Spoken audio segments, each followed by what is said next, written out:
ዘመን ተሻጋሪው ጥቁር ታሪክ ዛሬም በቦታው አለ። የናይል ሸለቆ ድብቅ ሴራዎችና የፈርዖን ዙፋን ሐዋርያዎች ዛሬም በሌላ መልኩ አደባባይ ወጥቷል። ኢትዮጵያም የብልጽግናዋን ማለዳ ስታበስር፣ በሰሜን አቅጣጫ ግን የቅናትና የጥፋት ደመና እያንዣበበ ነው።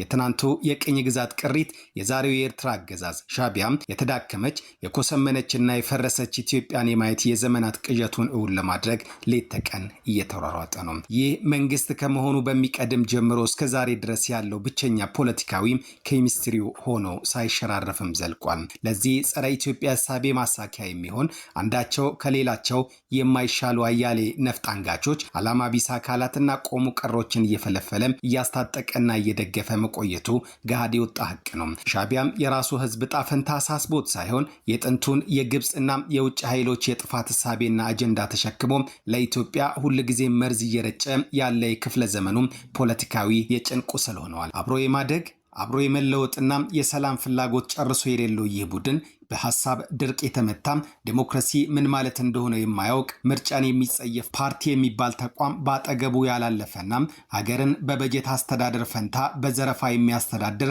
የዘመናችን መሳቂያ አገዛዝ ሆኖ አንድ ሐሙስ የቀረችውን እድሜውን እየገፋ ይገኛል። ቀደም ሲል በኢትዮጵያ ውብ ከተሞች አብራ ስሟ የሚነሳው የፍቅርና የውበት መገለጫ የነበረችው እንቋ አስመራም ዛሬ ያለችበት ገጽታ ኤርትራን የገጠማት ፈተና ማሳያ መስታወት ሆና ትነሳለች። ዛሬም የከተማዋ ወዝ ረግፏል። ሳቢነቷ ጠፍቷል። ከፍተኛ ትምህርት ተቋማት፣ ፈጣን ኢንተርኔት፣ የባንክ ኤቲኤም አገልግሎትና አማራጭ የሚዲያ ተቋማት ብርቅ ሆነባት። ለነዋሪዎቿም የቁም እስር ቤት ሆናለች። ልማት ፈጽሞ የማይታሰብባት፣ ወጣቷ ትውልድ ከሀገር እንዲሰደድ ወይም በረሃ እንዲቀበር የተደረገበት፣ ከመሬት በታች ባሉ ጨለማ እስር ቤቶች ንጹሃን ዜጎች የሚሰቃዩባት የጉድ ሀገር ሆናለች። ወጣት አልባና ብኩን የሆነች ሀገር። ነገር ግን የዚህ አገዛዝ ክፋት እዚያ አላበቃም። ኢትዮጵያ ተነስታ እንዳትሄድ እግሯን ለመጎተት የሰጠው ስትራቴጂክ ስም ጽምዶ አቋቁሞም እየመራ ነው። በኢትዮጵያ ጠላትነት መንፈስ የታወሩ አካላት የፈጠሩት የጽምዶ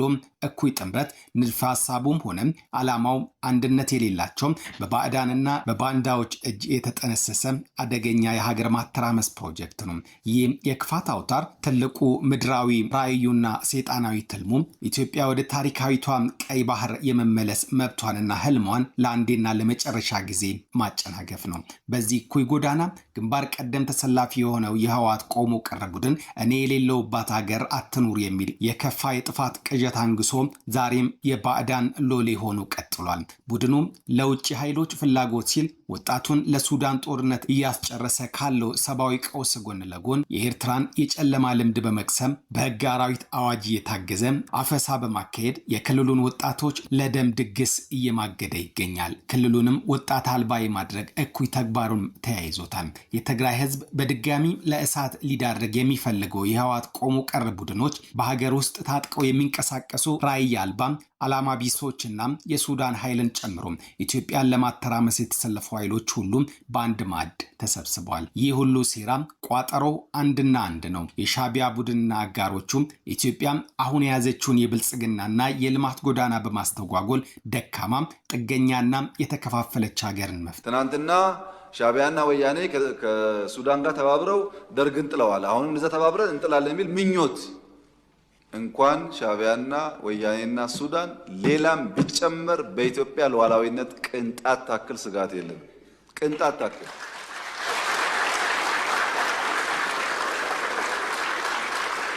ያን ለመከላከል የሚያስችል ብቃት እየገነባን ያለነው ጊዜው ሲደርስ እንዳስፈላጊነቱ እንገልጻለን። እኛ ስጋት የለብንም።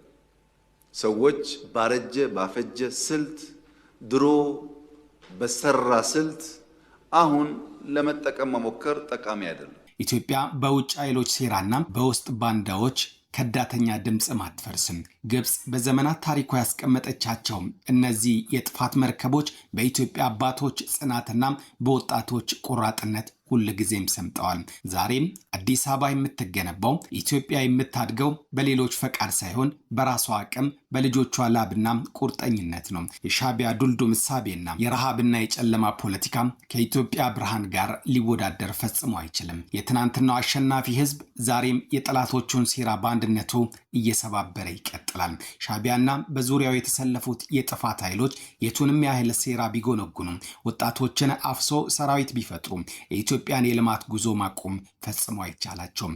የሚፈርስ ሀገር የለም፣ የሚቀለበስ ታሪክም አይኖርም። የፈርዖን ፈረስ ሻዕቢያም የገዛ ራሱ ዜጎች በእስር ቤት ሲማቅቁ ዝም ብሎም የሌሎችን ሀገር የማፍረስ ህልሙ መቃብሩ ይሆናል። ኢትዮጵያ ትታደሳለች፣ ታበራለች።